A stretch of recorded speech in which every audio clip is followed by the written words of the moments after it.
Hello guys, welcome back in today's session. In today's video, I am going to build a simple web application using Spring Boot. Yesterday we have seen how client-server architecture work, like how a client and server can communicate. In today's video, I will show in a demo where you can see how can we use Spring Boot to build our project web application. So let's get started. हम आज के video का गोल क्या है? First let me write what we are going to do today. Let me choose. Yeah. So what we are going to do today? So the workflows will look like this: a browser. Here our client is browser. Browser center.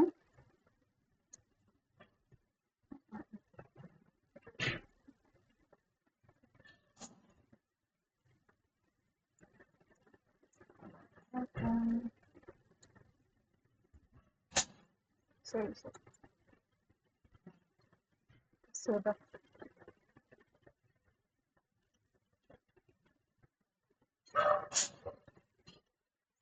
okay, browser sent a HTTP request to our Spring Boot application. Here our server is Spring Boot, and Spring Boot give HTTP response back to our browser.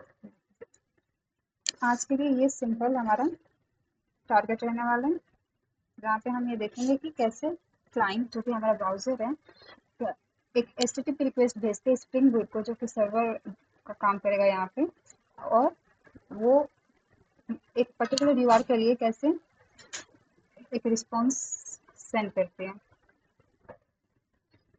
Okay, तो हमारा URL कुछ ऐसा दिखेगा, like local host.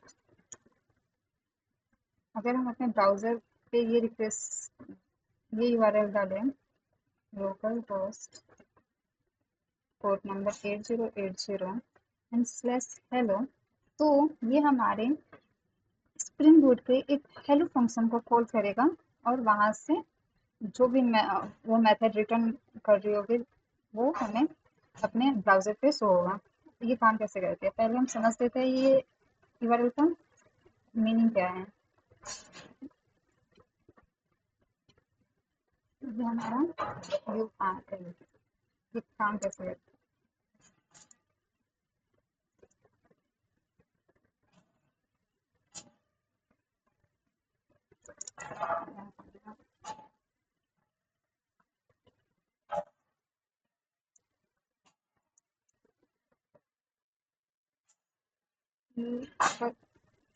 First time use करना since very difficult.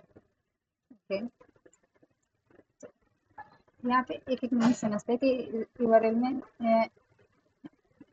ये जो local host का meaning क्या है, ये 8080 क्या है, ये हेलो क्या है. तो what this local host is saying, local host कुछ भी, ये हमारा कंप्यूटर का एड्रेस बता रहा है कि कहाँ पे रिक्वेस्ट भेजनी है. तो ये हमारा मशीन का एड्रेस है, मशीन एड्रेस है, क्योंकि ब्राउजर एक रिक्वेस्ट भेज रही है यहाँ पे, लेकिन ये रिक्वेस्ट कहाँ जाएगी, कौन से मशीन पे जाएगी, किसको मिलनी चाहिए, कौन से पाथ पे, ये यूआरएल इसमें कंटेंट करता है, जिसमें जो हमारा लोकल होस्ट है ये हमारा मशीन का एड्रेस बताता है कि कौन सी सर्वर पे जाना है. देन यहाँ जो 8080 है ये पोर्ट है, ये पोर्ट नंबर है.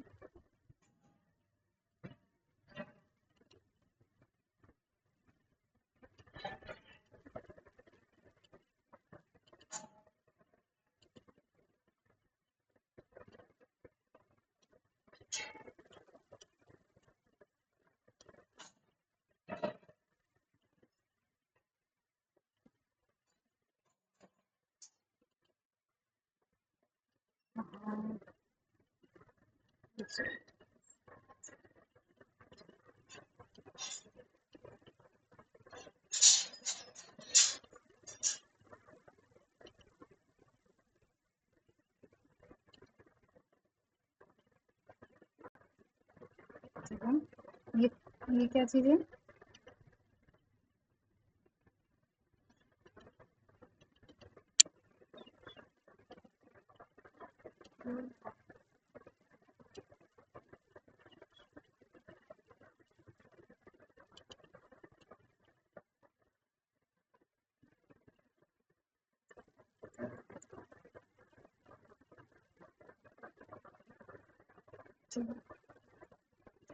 ये पोर्ट नंबर है। पोर्ट नंबर क्या पोर्ट नंबर क्या बताते हैं? ये बताता है कि किस एप्लीकेशन को रिक्वेस्ट भेजनी है।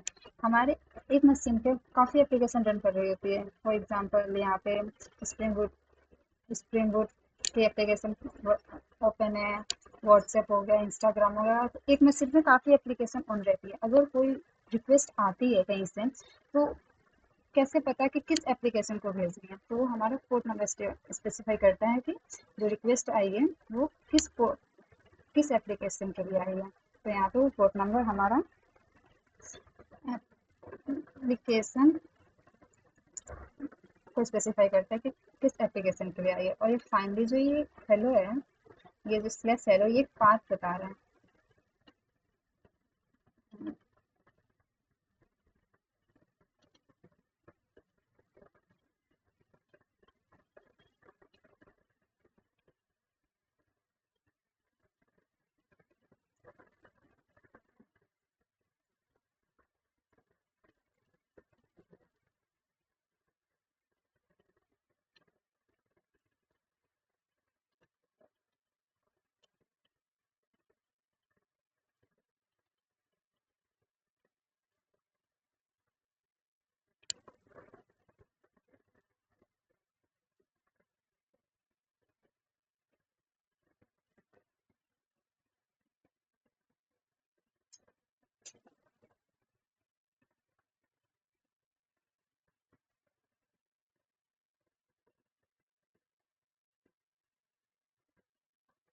नेक्स्ट वीडियो से मुझे ये यूज़ करना सीख के आना होगा। अरे ठीक है, तो ये एक पाथ बताती है कि हमें कौन से ये हमें पाथ बताती है कि कौन से एक अगर उस एप्लीकेशन में बहुत से मेथड्स है, बहुत सी चीज़ें हैं, तो किस पर्टिकुलर फंक्शन को कॉल करना है, ये यहाँ पे स्पेसिफाई होता है। तो मैं थोड़ा और डिटेल में बताती हूँ कि ये एक्चुअली काम कैसे करता है ये। मतलब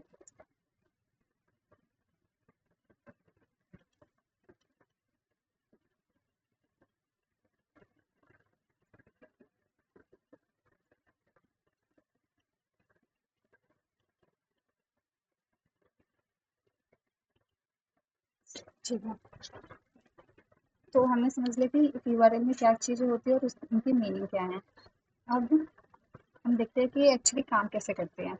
जब भी हम ऐसा यूआरएल लिखते हैं अपना, लोकल होस्ट पोर्ट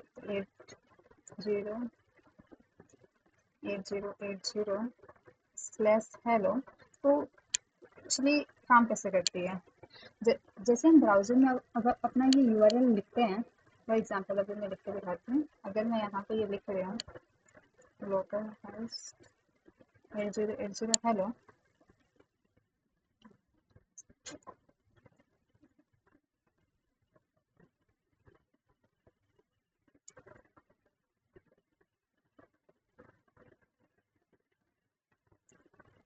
और अगर हम इस यूआरएल पे जाएं, अभी यहाँ पे कोई पोर्ट ओपन नहीं है, यहाँ पे कोई नहीं है जो इस रिक्वेस्ट को इंटरटेन कर पाए। अभी यहाँ पे लिखा हुआ आ रहा है this site can't be reached, क्योंकि ऑफकोर्स यहाँ पे भी कुछ नहीं है। लेकिन जब हम एक बार अपना एप्लीकेशन स्टार्ट करेंगे, देन हम इस लोकल होस्ट पे अपना मतलब इस यूआरएल के थ्रू हम अपने स्प्रिंग बूट के सर्वर से बात कर सकेंगे। तो अभी हम समझते हैं कि ये काम कैसे करेगी। फॉर एग्जांपल ठीक है, ये हमारा यूआरएल है। ये यहाँ जब ये यूआरएल हम अपने ब्राउजर में टाइप करते हैं तो सबसे पहले ये जो हमारा यूआरएल है जिसमें ये लोकल होस्ट लिखा हुआ है, ये सबसे पहले जाती है डीएनएस सर्वर के पास।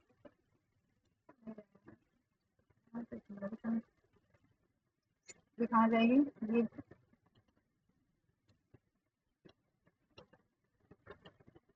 ये हमारे डीएनएस सर्वर के पास जाती है, सर्वर के पास जाती है, जो कि इसको किस में कन्वर्ट कर देता है? आईपी एड्रेस में कन्वर्ट कर देता है। आईपी एड्रेस क्या होता है? हर एक मशीन का सारी मशीन एक नेटवर्क से कनेक्टेड रहती है, जिसके थ्रू वो आउटर वर्ल्ड से कम्युनिकेट कर पाती है। कोई भी हमारे हम रिक्वेस्ट दूसरे सर्वर को भेज सकते हैं, उनकी रिक्वेस्ट हम ले सकते हैं। जैसे कि हमें अगर व्हाट्सएप यूज़ करते हैं, इंस्टाग्राम यूज़ करते हैं, चाहे फेसबुक, तो यहाँ पे हम क्या कर रहे हैं? हम दूसरे सर्वर को रिक्वेस्ट भेज रहे हैं ताकि हम उनका एप्लीकेशन यूज़ कर सकें। तो ये कैसे होता है? ये एक आईपी एड्रेस के थ्रू होता है। सारी मशीन का एक यूनिक अपना आईपी एड्रेस होता है, जो कि एक नेटवर्क से कनेक्टेड होता है, और उसके थ्रू वो दूसरे सर्वर से बात कर सकते हैं, या फिर दूसरे रिक्वेस्ट को वो रिप्लाई कर सकते हैं। तो यहाँ पे जो ये हम यूआरएल डालते थे, इसमें से जो ये सबसे पहले जो होस्ट है, इसको हम होस्ट बोलते हैं कि कौन से सर्वर पे ये एप्लीकेशन होस्ट है। तो क्योंकि हमारा मशीन नॉर्मल इंग्लिश वर्ड नहीं समझता है, तो हमें एक न्यूमेरिकल एड्रेस की ज़रूरत है, जिससे हमारा वो आइडेंटिफाई करता है कि कौन सी मशीन पे एड्रेस भेजनी है। तो सबसे पहले ये यूआरएल डीएनएस सर्वर के पास जाएगी और वो उसे आईपी एड्रेस में कन्वर्ट कर देगा। ये हमारा मशीन का एड्रेस होता है, ताकि हमें पता चले कि वहाँ से पर्टिकुलर सर्वर या मशीन पे हमें रिक्वेस्ट भेजनी है। देन ये पोर्ट नंबर, कौन से एप्लीकेशन को रिक्वेस्ट भेजनी है, और देन ये पाथ। अगर हम कुछ ऐसा एड्रेस लिखते हैं, ये तो हमारा लोकल होस्ट का हो गया, क्योंकि हम अपने मशीन को, ये यूआरएल बोल रहा है कि हमारे अपने खुद के मशीन पे इस पोर्ट नंबर पे जाओ, तो और ये वाला पाथ को कॉल करो।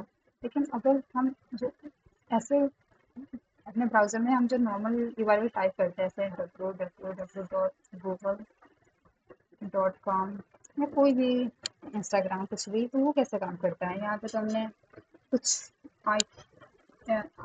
यहाँ पे हमें कोई पोस्ट, ये रहा हमारा होस्ट है www.google.com है, ये पोस्ट है। यहाँ पे हमने कुछ पोर्ट नंबर स्पेसिफाई नहीं किया कि कौन से पोर्ट पे जाना है और कौन सा। तो यहाँ पे कैसे काम होता है? क्योंकि ये पूरी यूआरएल ऐसे कुछ दिखती है, http डॉट ऐसे करके ये यूआरएल दिखती है। इससे में ये जो पूरा पार्ट है, ये पूरा पार्ट, ये हमारा होस्ट है, जो कि डीएनएस सर्वर उसे आईपी एड्रेस में कन्वर्ट कर देगी, जिससे पता चल जाएगा कि कौन सी मशीन पे रिक्वेस्ट भेजनी है। और क्योंकि हमने यहाँ पे कोई पोर्ट नंबर स्पेसिफाई नहीं किया है, तो यहाँ पे एच टी टी पी का खुद का जो डिफ़ॉल्ट पोर्ट नंबर है, एच टी टी पी का खुद का डिफ़ॉल्ट पोर्ट नंबर क्या है? आई गेस 43 हर्ट्ज, या ये एच टी टी पी का डिफ़ॉल्ट पोर्ट नंबर है। तो अगर हमने कोई पोर्ट नंबर स्पेसिफाई नहीं किया, तो ये डिफ़ॉल्ट 43 पोर्ट नंबर पे जाती है और इस सर्वर पे जाएगी। तो ऐसे हमारा एक यूआरएल वर्क करता है। अगर हम कभी भी ब्राउज़र में कोई यूआरएल डालते हैं, तो वो उसको ऐसे इंटरप्रेट किया जाता है कि और हमें रिप्लाई मिलता है। तो अभी तक समझ आया कि हम अगर ऐसा लिख रहे हैं तो उनकी मीनिंग क्या है। अब हम करके देखते हैं कि एक्चुअली हम एक रियल रिक्वेस्ट भेजेंगे अपने लोकल होस्ट पे पोर्ट नंबर 8080 पे, एंड देखेंगे कि कैसे ये पर्टिकुलर हेलो पाथ फॉलो होती है। तो इसके लिए हम अपना पहला स्प्रिंग बूट प्रोजेक्ट बनाने जा रहे हैं। इसके लिए हम क्या यूज़ करेंगे? स्प्रिंग इनिशियलाइजर यूज़ करेंगे। पहले मैं स्प्रिंग इनिशियलाइजर क्या होती है, पहले इसके बारे में मैं थोड़ा बता देती हूँ। मतलब स्प्रिंग इनिशियलाइजर, ये एक जावा का स्प्रिंग बूट प्रोजेक्ट बनाने का टूल समझ लो। एक स्केलेटन बना के देती है, एक प्रोजेक्ट स्केलेटन बना के देती है, और मतलब रेडीमेड स्केलेटन जिसका हम डायरेक्ट यूज कर सकते हैं अपना वेब एप्लीकेशन बनाने के लिए। अगर ये स्प्रिंग इनिशियलाइजर का यूज नहीं करेंगे तो क्या ये ऑफकोर्स ऑप्शनल है। अगर हम चाहें तो स्केलेटन से खुद से भी अपना पूरा स्प्रिंग बूट प्रोजेक्ट बना सकते हैं। ये जैसे स्केलेटन प्रोवाइड करती है जिसमें ऑलरेडी चीज़ें कॉन्फ़िगर रहती है, हमें मैनुअली कुछ कॉन्फ़िगरेशन नहीं करना पड़ता है, डिपेंडेंसी ऐड नहीं करनी पड़ती है, जो कि हमारे वेब एप्लीकेशन को स्टार्ट करना काफ़ी ईजी बना देती है। अगर हम अपना एप्लीकेशन फर्स्ट टाइम कोई वेब एप्लीकेशन स्प्रिंग में फर्स्ट टाइम बनाना चाह रहे हैं, तो हमें अगर हम स्प्रिंग इनिशियलाइजर का यूज़ नहीं करते तो हमें काफ़ी चीज़ें मैनुअली करनी पड़ेगी। फॉर एग्जांपल हमें बहुत सारी कॉन्फ़िगरेशन करने पड़ेंगे, टॉमकैट सर्वर को इंक्लूड करना पड़े, मतलब डाउनलोड करके उसमें इंक्लूड करना पड़ेगा। वर्जन चूज़ करने पड़ेंगे कि जावा का कौन सा वर्जन यूज़ करें, स्प्रिंग का कौन सा वर्जन का यूज़ करें। तो दोनों कंपैटिबल होने चाहिए। हमें गूगल सर्च करना पड़ेगा कि कौन सा वर्जन किसके साथ कंपैटिबल है। बहुत सी डिपेंडेंसीज ब्राउज़र पे जाके सर्च करके उन्हें हमें मैनुअली उसमें कॉन्फ़िगर करनी पड़ेगी, डिपेंडेंसी ऐड करनी पड़ेगी, और काफ़ी चीज़ें हमें स्टार्टिंग में कॉन्फ़िगर करनी पड़ेगी, जिसपे कोई भी हमारा बिजनेस लॉजिक नहीं है। इसमें हम अभी जस्ट सेटअप टास्क काफ़ी बल्कि हो जाता है। इसी को सिंप्लीफाई करने के लिए स्प्रिंग इनिशियलाइजर बनाएं, जो कि हमें रेडीमेड प्रोजेक्ट स्केलेटन बना के देता है, जिसमें ऑलरेडी चीज़ें कॉन्फ़िगर रहती है। हमने बस उसे डाउनलोड करना है और अपना बिजनेस लॉजिक लिखना हम स्टार्ट कर सकते हैं। हमें उसमें टाइम वेस्ट करने की नीड नहीं है कि कौन सी चीज़ें कौन सी डिपेंडेंसी डाउनलोड करें, या फिर कौन सा वर्जन कंपैटिबल होगा। इसके लिए इन सब चीज़ों में हमें नहीं सोचना है। ये सब स्प्रिंग इनिशियलाइजर में ये सारी चीज़ें ऑलरेडी कॉन्फ़िगर होती है, वो हमारे लिए ये सब चीज़ें करके देता है। तो चलो स्टार्ट करते हैं। फिर हम स्प्रिंग इनिशियलाइजर पे जाना है।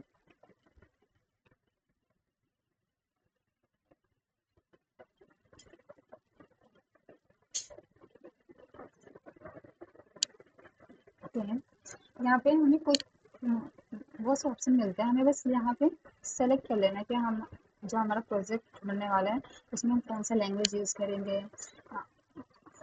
किस ये माविन चूज़ करना है, स्प्रिंग बूट का वर्जन कौन सा होना चाहिए। यहाँ पे अगर हम देख सकते हो तो यहाँ पे बहुत सारे ऑप्शंस दे रखे हैं। ये स्नैप्स 4.11 स्नैपशॉट, ये नॉर्मल, देन अगेन ऐसा। तो कौन सा चूज़ करना है। ये स्नैपशॉट की मीनिंग क्या होती है? स्नैपशॉट का मतलब होता है वर्क इन प्रोग्रेस, मतलब ये वाला वर्जन अभी वर्क इन प्रोग्रेस है, अभी इन पे काम चल रहा है, but they are not ready to use. इनमें हो सकता है काफ़ी बग हो या फिर कुछ प्रॉब्लम हो सकती है। तो फॉर बिगनर, और मतलब अगर कोई प्रॉब्लम नहीं चाहिए तो हमें हमेशा स्टेबल वर्जन चूज़ करने चाहिए। ये इसमें कुछ नहीं है, इसका मतलब ये टेस्टेड है, ये स्टेबल वर्जन हम इसे यूज कर सकते हैं। ये अच्छे से मतलब कम्प्लीटली बनी हुई है।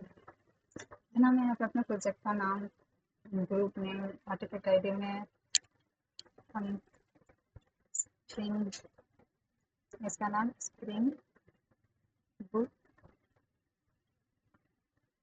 डेमो दूंगी। इसके बाद पैकेज नेम इसके अकॉर्डिंग उसने अपना लिख दिया, इसे हम ए रहने देंगे। ये पैकेजिंग का टाइप बता रहा है कि हमें किस टाइप की पैकेजिंग चाहिए। दो टाइप की पैकेजिंग होती है, जार एंड वार। अभी जो मॉडर्न इसमें यूज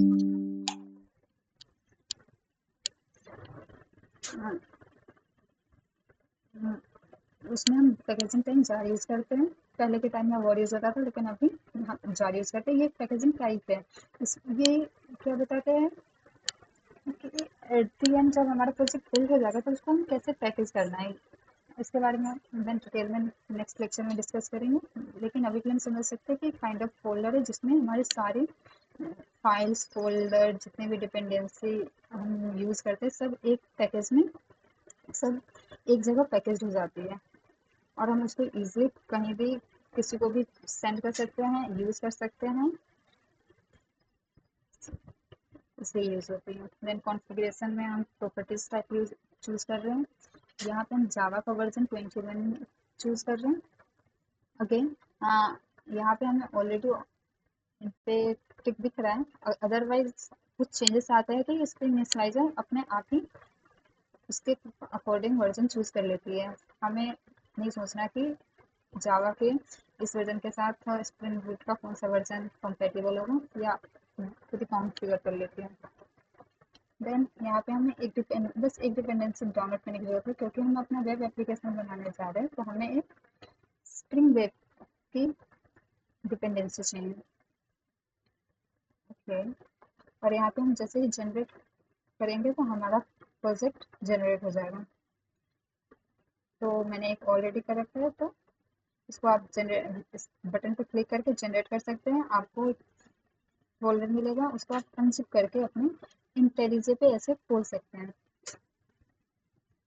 जहाँ पे ये हमारे स्प्रिंग बूट का जो प्रोजेक्ट है इसके अंदर ये देख सकते हैं कि एक माविन प्रोजेक्ट है। हमने माविन चूज किया था, ये हमारा प्रोजेक्ट है। कैसे है माविन है, अगेन इसके बारे में डिस्कस करेंगे कि क्या होता है।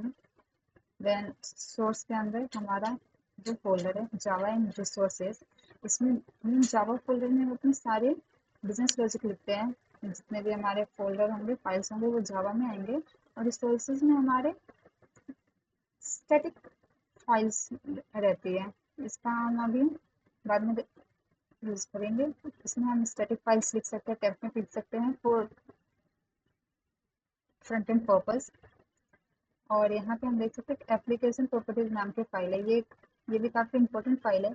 यहाँ पे हम अपनी स्प्रिंग बूट की कॉन्फ़िगरेशन करते हैं। कुछ भी अगर हमें अपने ऐप में, वेब ऐप में यूज़ कर रहे हैं, कोई भी एपीआई या कुछ ऐसी चीज़ें जो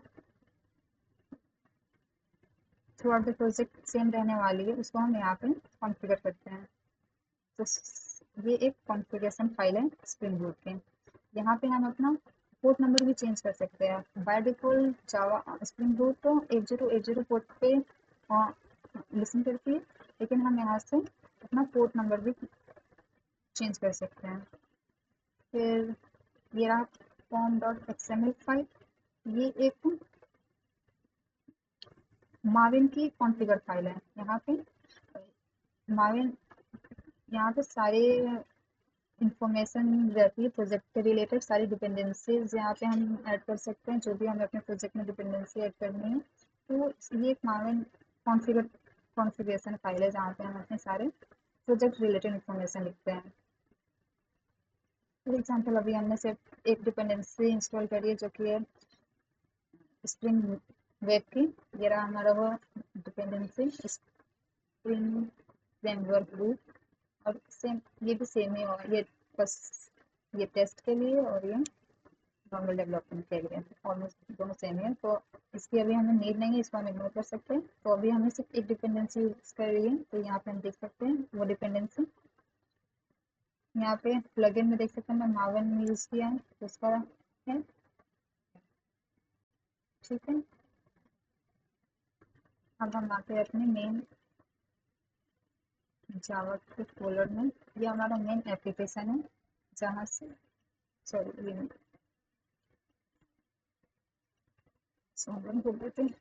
ठीक है, ये हमारे जावा की मेन एप्लीकेशन है। यहाँ से हम अपने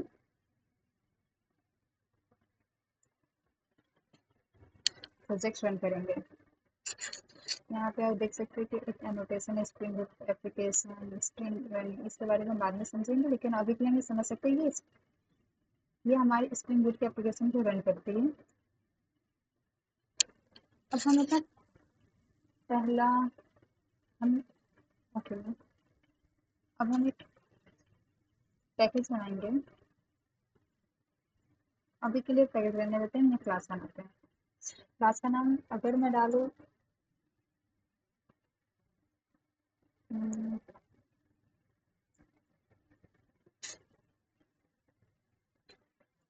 ओके, स्प्रिंग डेमो डाल देते हैं। स्प्रिंग डेमो ये हमारे क्लास का नाम है। इसमें हम अपना पहला, हमारा गोल क्या है कि अगर मैं यहाँ पे कोई मेथड लिखूँ, लाइक पब्लिक स्ट्रिंग से हेलो।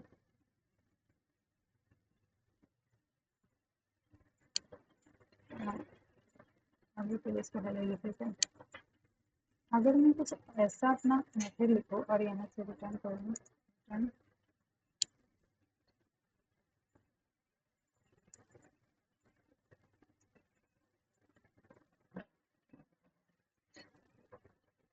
हेलो स्ट्रिंग बोल, तो हम क्या चाहते हैं कि अगर हम अपने इस यूआरएल को फिट करें, यहाँ पे ये यूआरएल लिखते हैं local host 8080./hello।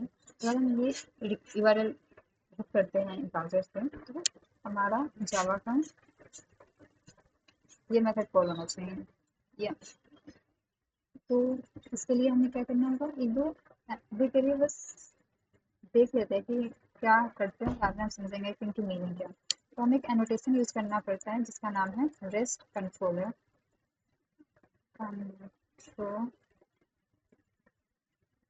Rest controller, ठीक है। उसके बाद ये रेस्ट कंट्रोलर क्या बताती है, ये बताती है कि ये एक स्पेशल फाइल है। मतलब अगर कोई भी ब्राउजर से रिक्वेस्ट आती है, सबसे पहले वो यहाँ पे इस फाइल में आएगी। अगर हम अपने इस वर्क फ्लो में समझे तो अगर अगर ऐसी कोई रिक्वेस्ट आ रही है तो ये रिक्वेस्ट सबसे पहले किसके पास जाती है, ये रिक्वेस्ट जाएगी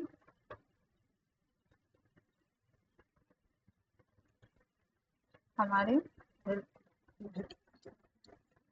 इस फाइल के पास जिसमें हमने ये एनोटेशन लिख रखी है रेस्ट कंट्रोलर। ये बताती है कि कोई भी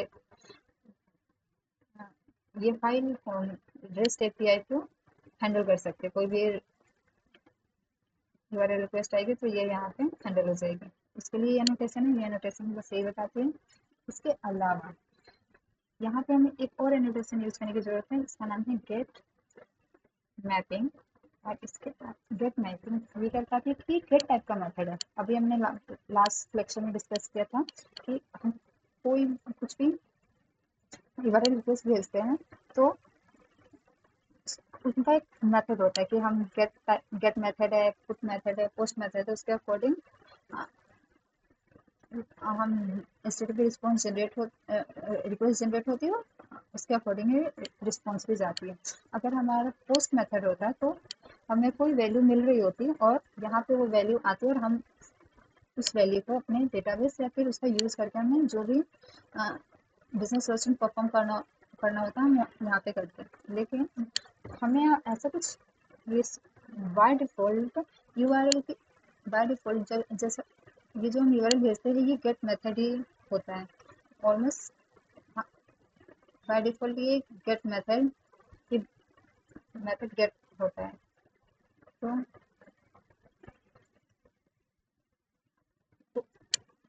यहाँ पे गेट मेथड आ रहा है, ये कह रहा है कि हमको इन्फॉर्मेशन चाहिए। यहाँ जो भी ये वैल्यू रिटर्न करेगी ये उसको वापस से ब्राउजर में सेंड कर देगा। फॉर एग्जांपल अभी हमें यहाँ पे क्या रिटर्न कर रहे हैं, हेलो स्प्रिंग बूट, तो ये वैल्यू लेगी और हमारे ब्राउजर पे शो हो जाएगा। तो क्या इतने से काम हो जाएगा, चलो देखते हैं। अभी हमने दो चीज़ें बस दो एनोटेशन यूज करी। एक एनोटेशन बता रही है कि ये फाइल रेस्ट एपीआई को हैंडल करती है, और ये get mapping type of mapping बता रही है कि किस टाइप का मेथड को एंटरटेन करती है। तो बाय डिफॉल्ट हमारा यूआरएल का मेथड गेट होता है, जो कि जब भी हम ब्राउजर से यूआरएल सेंड करते हैं तो वो बाय डिफॉल्ट गेट होता है। तो ये गेट मेथड आ रहा है और वहाँ पे इस हेलो मेथड को कॉल करना है। अब यहाँ एक मिनट यहाँ पे आते हैं। यहाँ पे हमारे में दो चीज़ें कॉन्फ़िगर होगी कि हमारे लोकल होस्ट पे जाओ, मतलब हमारे मशीन पे जाओ, इस पोर्ट नंबर पे जाओ और हेलो को कॉल करो। ये हेलो पाथ। अब यहाँ पे कैसे पता कि कौन से पाथ को, और यहाँ पे और भी फंक्शंस हो सकते हैं। फॉर एग्जांपल यहाँ पे मैं और भी मेथड्स लिख सकती हूँ। एक क्लास मल्टीपल मेथड कंटेन कर सकती हूँ। हो सकता है मैं पोस्ट मैपिंग का कोई एक वो लिख दूँ और पब्लिक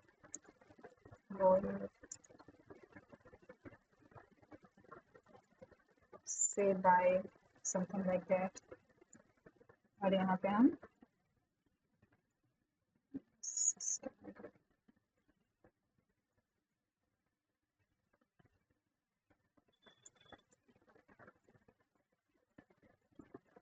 ऐसा कुछ। तो एक क्लास में मल्टीपल मेथड हो सकते हैं, लेकिन कैसे पता कि जो यूआरएल में जो स्लैश हेलो वाला पाथ है वो किस मेथड से मैप होना चाहिए। इसके लिए हम यहाँ पे वो स्पेसिफाई करते हैं। दो तरीके हैं ये को आइडेंटिफाई करने के कि मेथड कौन से मेथड को कॉल करना है। गेस्ट कंट्रोलर यहाँ तक का एड्रेस उसे पता है। इसके बाद यहाँ पे दो डिफरेंट मेथड है, ये गेट मैपिंग के लिए मेथड है और ये पोस्ट मैपिंग के लिए मेथड है। इससे भी हमें पता चल जाएगा, क्योंकि हमारा जो यूआरएल है वो गेट मेथड रिक्वेस्ट भेज रहा है तो ये ऑटोमेटिक कॉल हो जाएगा। लेकिन व्हाट इफ अगर ये भी मेथड गेट हो, तो क्योंकि मल्टीपल मेथड हो सकते हैं एक क्लास में, मल्टीपल मेथड गेट मेथड हो सकते हैं, पोस्ट मेथड हो सकते हैं, लेकिन फिर दोनों में पता कैसे चलेगा कि कौन से फंक्शन को कॉल करना है। यहाँ पे हमें स्पेसिफाई करना होगा पाथ। यहाँ पे हम अपना पाथ लिखते हैं। तो अभी हमारा पाथ क्या है, हेलो है, तो ये बता रहे कि हेलो वाले को हो सकता है ये वाला मेथड हमारा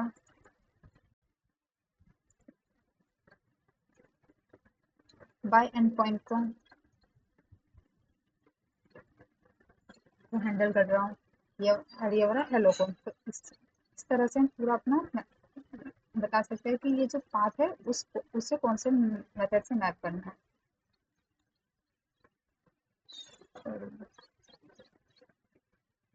ओके, तो क्या अब ये काम करेगा? इसके लिए हमें पहले अपने वापस से प्रोजेक्ट पर जाते हैं। हमने ये कॉन्फ़िगर कर दिया। अब हम अपने मेन मेथड पे आते हैं, इसको हमें रन करना होगा। अभी हमारा ये मेथड रन नहीं कर रहा है, इसको हमें पहले रन करना होगा। स्क्रीन पर अभी ओपन नहीं है, हमने रन किया, कुछ तो हुआ। अगर यहाँ पे देखें तो यहाँ पे देखो क्या आ रहा है, Tomcat server on port 80, Tomcat started on port 8080। मतलब हमारा जो Tomcat सर्वर है, जो हमने कल डिस्कस किया था कि हमारा एक सर्वलेट कंटेनर होता है, ये क्या कर ये स्टार्ट हो गया है इस पोर्ट पे 8080 पोर्ट पे वो स्टार्ट हो गया है विद कॉन्टेक्स्ट पाथ स्लैश।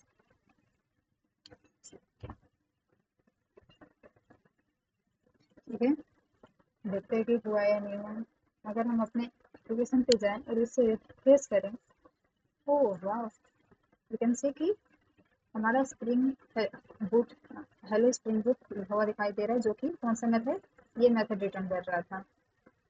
तो अभी हुआ क्या, हमने वहां से जो रिक्वेस्ट भेजी अपने मशीन पे इस पोर्ट पे, और ये पोर्ट पे क्यों, क्योंकि बाय डिफॉल्ट जो स्प्रिंग बूट का सर्वर है वो 8080 पे ही ओपन, टॉमकैट जो सर्वर है वो 8080 पे ही ओपन रहता है। अगर इसके अलावा अगर हम इसे कुछ और करते हैं तो ये नहीं काम करेगा, क्योंकि ये इस सर्वर पे कोई कोई लिसन नहीं कर रहा है। तो ठीक है, समझ आ गया कि ये पोर्ट नंबर क्या ही करता है। इस पे एक पर्टिकुलर एप्लीकेशन ओपन रहती है, वहाँ पे कोई सर्वर उसे कॉन्टिन्यूसली लिसन कर रहा था, रिक्वेस्ट को हैंडल कर रहा है। तो यहाँ पे हमारा टॉमकैट ये 8080 क्या कर रहा है कि यहाँ पे टॉमकैट सर्वर हमें लिसन कर रहा है। और ये डॉट हेलो पाथ ये कैसे गया, ये हमारे स्प्रिंग बूट सर्वर पे गया, जो कि अभी हमारा ओपन है। और क्योंकि कोई भी रिक्वेस्ट सबसे पहले हमारे इस क्लास में आती है, जहाँ पे हमें रेस्ट कंट्रोलर लिखा होता है, उस क्लास में आती है, और वहाँ पे वो मेथड को आइडेंटिफाई करती है कि कौन से मेथड को कॉल करना है। तो वो सारे इतने सारे मेथड में वो आइडेंटिफाई करेगी कि वो पाथ कौन सा मेथड कंटेन कर रहा है, क्योंकि हमने यहाँ पे स्पेसिफाई किया गया है ये हेलो पाथ को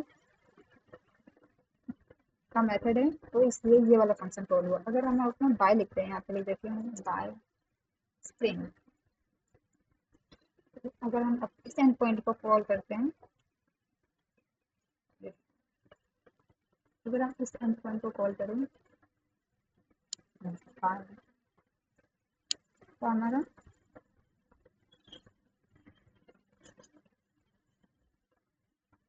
एक सेकंड देखते प्रॉब्लम है।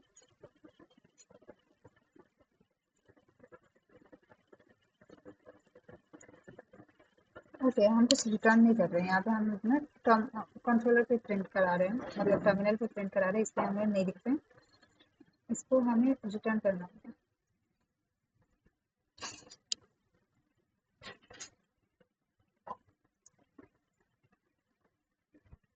इसको फाइल पे चेंज कर देते हैं। ठीक है, अब देखते हैं काम कर रहे हैं, रिफ्रेश करेंगे।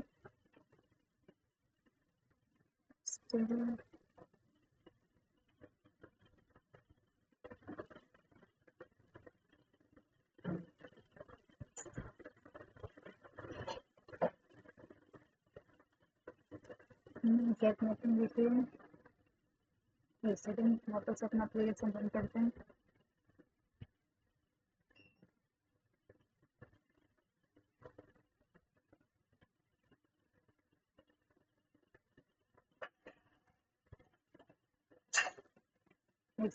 वापस से इसको हम स्टॉप एंड रीरन करके रखते हैं।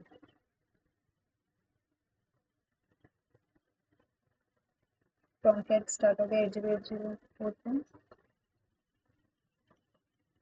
हमने फाइल लिखना, या अब दिख रहा है वाई स्प्रिंग। तो अभी समझ आ गया कि कैसे हम अपने क्लाइंट, कैसे जो हमारा ब्राउजर है, जो कि क्लाइंट का काम कर रहा है, क्लाइंट से रिक्वेस्ट जा रही है, वो कैसे आइडेंटिफाई हो रही है कि रिक्वेस्ट क्या है, कहाँ पे जाना चाहिए और कौन से पाथ को कॉल करना चाहिए। स्प्रिंग बूट का एक हमने अपना मिनी प्रोजेक्ट बना के देखा कि कैसे हम जस्ट 50 से लाइन ऑफ कोड से अपना पूरा एक वेब एप्लीकेशन बना सकते हैं। जस्ट हमने 2 लाइन का कोड लिखा है और that's all. Spring boot web application को इतना इजी कर देता है। हम नेक्स्ट लेक्चर में ये भी देखेंगे कि अगर हम स्प्रिंग बूट नहीं होता, अगर स्प्रिंग बूट यूज़ नहीं कर रहे होते तो हमें कितना बुलेट बुलेट प्लेट कोड लिखना होता, कितना डिफिकल्ट होता है एक एप्लीकेशन।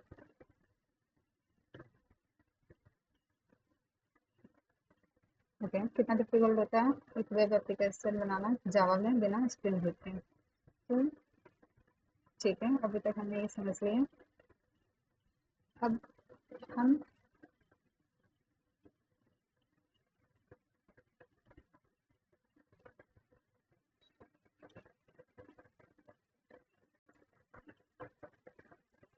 आज के लिए आई थिंक इतना इनफ है।